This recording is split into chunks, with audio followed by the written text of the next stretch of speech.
Oke. Oke, terima kasih Mbak Sarina, terima kasih Mbak Usniar. Silakan, sekarang adalah tugasnya contoh-contohnya. Seperti apa itu struktur organisasi datar, horizontal, vertikal. Silakan.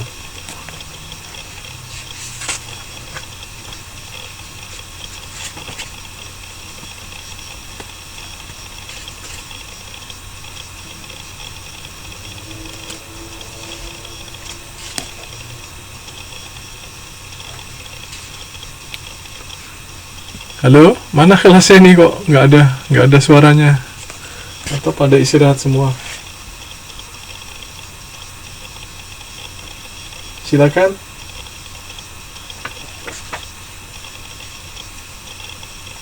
Contoh dari organisasi ini, organisasi datar itu seperti apa? Terus yang vertikal itu yang seperti apa? Struktur organisasinya. Ya, silakan Mbak Betty. Silakan bicara.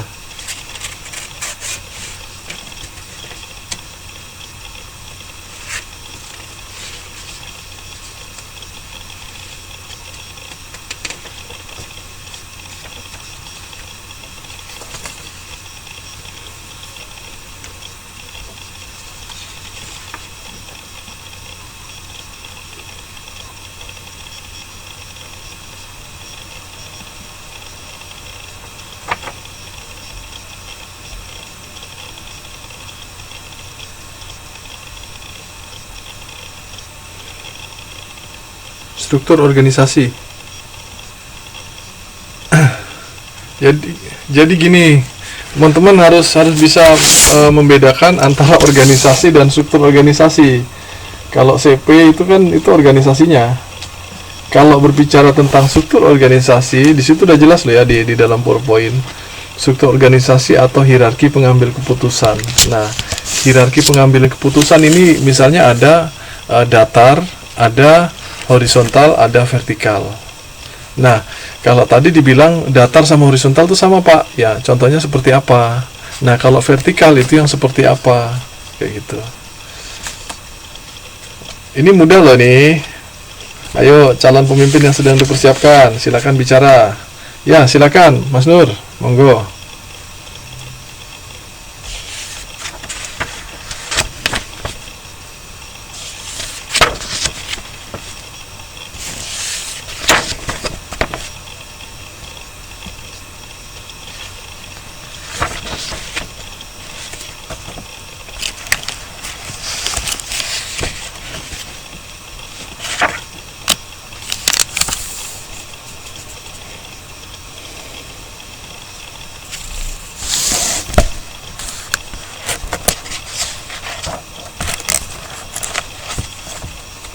Ya, ada lagi?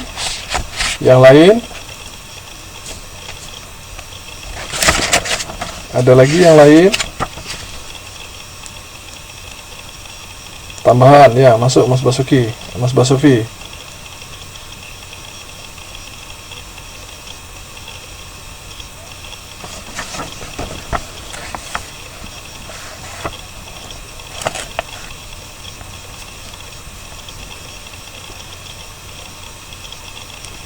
Bentar.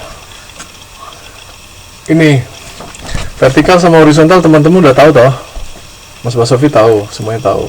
Nah, di sini hierarki pengambil keputusan. Kalau berbicara tentang struktur organisasi, kalau tadi ya ini slide-nya, ya saya balik ya. Nih struktur organisasi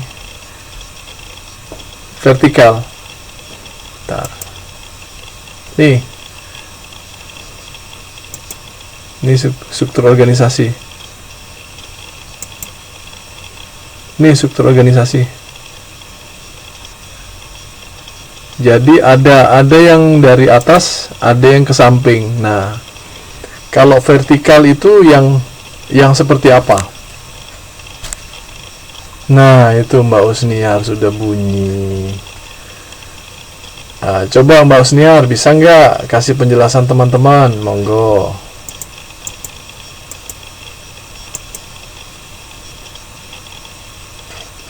Silakan.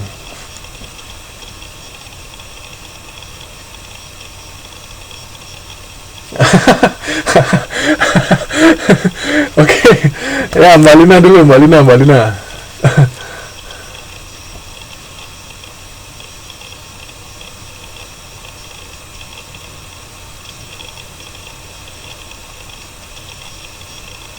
Ah,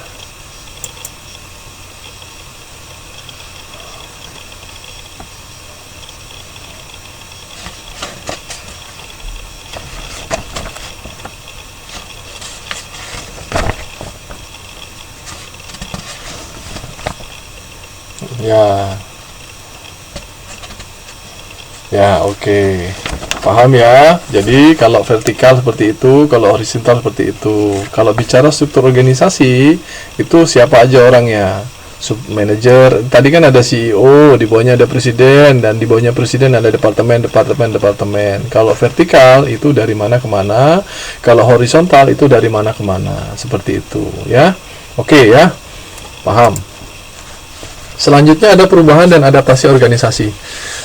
Di dalam organisasi di sini ada perubahan, ada yang namanya perubahan organisasi. Perubahan organisasi di dalam modul ini dijelaskan merupakan proses ketika organisasi berpindah dari satu ke kondisi yang lain yang diinginkan di masa depan untuk meningkatkan keefektifannya.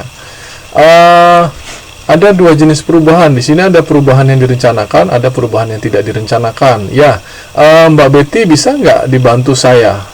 Ada dua jenis perubahan. Perubahan yang direncanakan itu yang seperti apa? Yang tidak direncanakan itu yang seperti apa?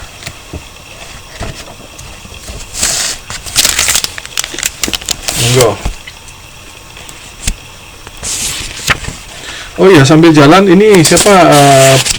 Pak Ketua sama Bu Wakil Ketua atau ini ya, siapa yang struktur di kelas, tolong dicatat siapa teman yang hari ini yang kerja ya. Jadi nanti saya bisa lihat siapa yang ini. Ya, silakan Mbak Betty, monggo.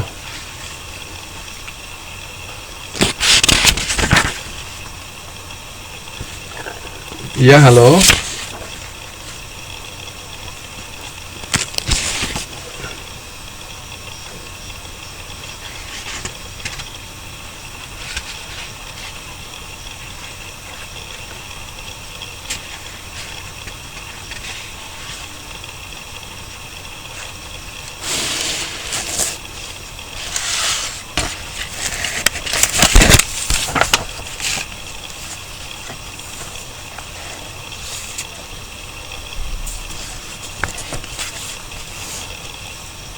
Bisa nggak ngasih contoh?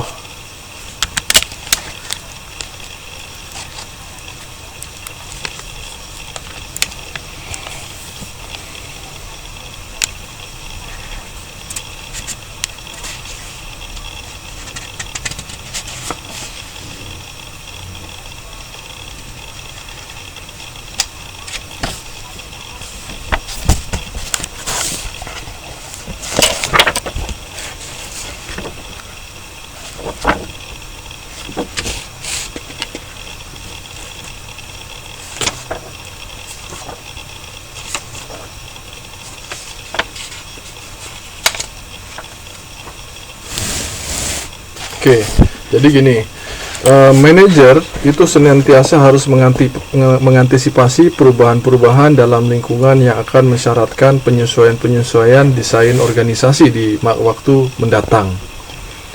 Perubahan-perubahan dalam lingkungan dapat berwujud perkembangan teknologi, perubahan kondisi ekonomi dan politik, selanjutnya perubahan kualitas dan sikap karyawan. Suka tidak suka itu akan berubah. Nah, pengelolaan perubahan secara efektif itu tidak hanya diperlukan bagi kelangsungan hidup organisasi, tetapi juga sebagai tantangan pengembangan. Nah, pada bagian yang ini apa namanya, dijelaskan bagaimana nih menguraikan kekuatan-kekuatan yang menimbulkan kebutuhan akan perubahan. Kemudian dilanjutkan dengan apa namanya, bagaimana itu penolakan terhadap perubahan dan cara mengatasinya, serta pengolahan dalam perubahan. Nah, di sini ada kekuatan dalam kekuatan. Ini saya cerita dulu nih runtutannya ya. Kekuatan dalam penyebab perubahan. Nah, jadi tadi sudah kita bahas banyak apa ya yang